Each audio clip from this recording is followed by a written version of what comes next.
Hey people, this is Greg from AKF. And Greg, could you please explain to us why we are here? We're going to meet the provincial veterinarian and then the local, her local counterpart. We're going to talk about the case in dog catching in Boracay.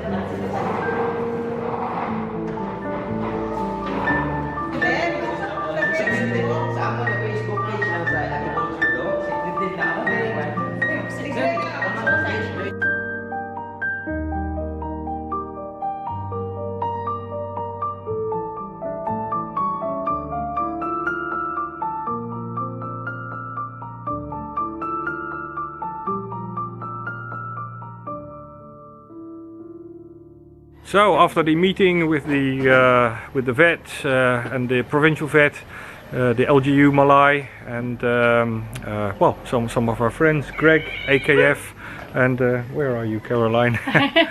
This is Caroline. She's one of our volunteers in Boracay, and I'm going to ask them now what they thought of the meeting. But my impression was that it was quite positive.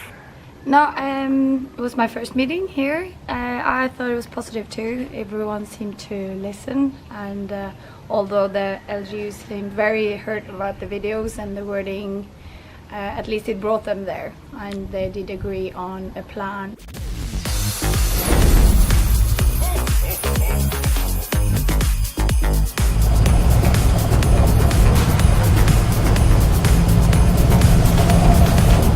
The ARRC team arrived in Boracay to teach the dog catchers humane, yet safe and efficient methods.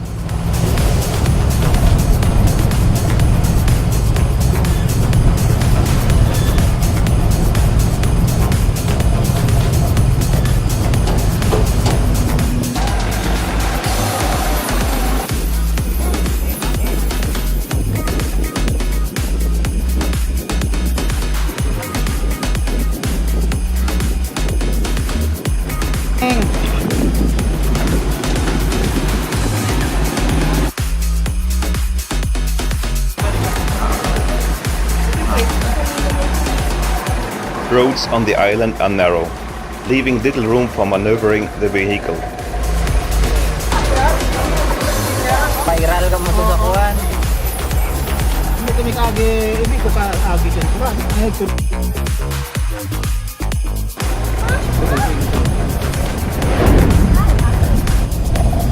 Catching a dog with a device such as this doesn't harm the animal and is entirely safe.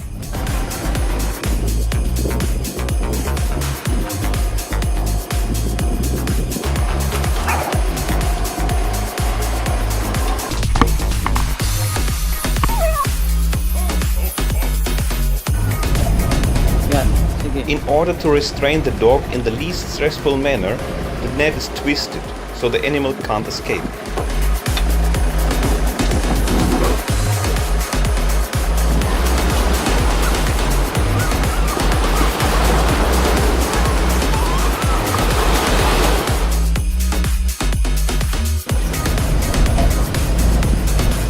Next, the net is simply twisted back when the transport cage is ready.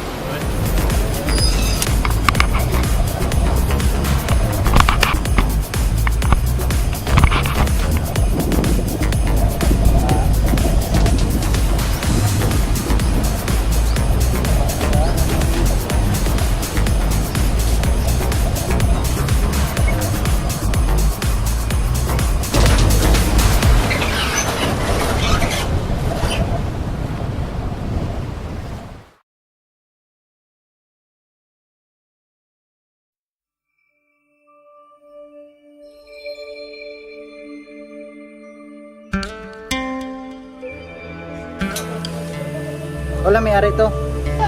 Sayang lang yan. Gatas din mo ko dito.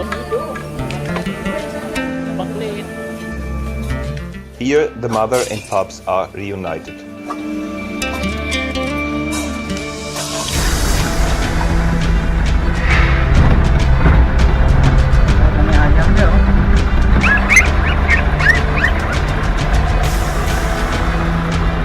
now we're here in their found area. Clearly, the pound is unsuitable for properly caring for animals. But we will propose more humane and better quality facilities befitting a popular tourist spot.